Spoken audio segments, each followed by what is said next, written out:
ស្ដីពុកម៉ែបងប្អូនជ្រុកព្រៃខ្ញុំអ្នកបាយរូបរាងវាក៏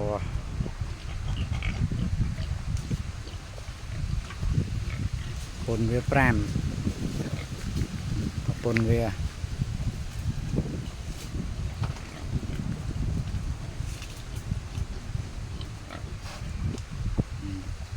ត្រង់តាន់ធ្វើឲ្យស្រួលបងប្អូននៅតែ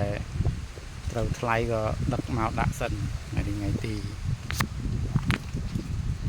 3ឧសភាឆ្នាំ2026ត្រូវថ្លៃទៅក៏ដឹកយកមកសិនតែមុខមាត់ស្អាតបងប្អូនចាស់វាពេញចិត្ត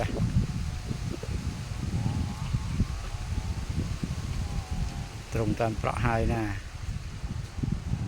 ចោលហងភ្លៀងឥឡូវថាប្រក់ងាកនេះប្រហើយឥឡូវមេឃភ្លៀងទៀតណាមេឃវាអត់ភ្លៀងខ្យល់ខ្លាំងប្រក់កើតមេនេះក៏ដូចជាមានផ្ទៃពោះខ្លះដែរក្នុងនេះណាចំណោម5នេះខ្លះក៏ពោះ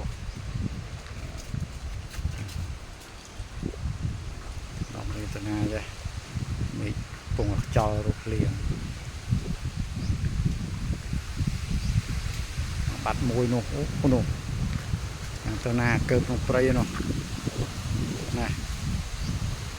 ណាអានេះវាឈាមសុតច្រើនពេកចាំមើលរោគកដុលយកមក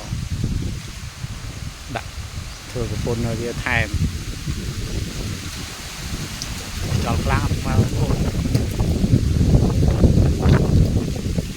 មកដល់ណា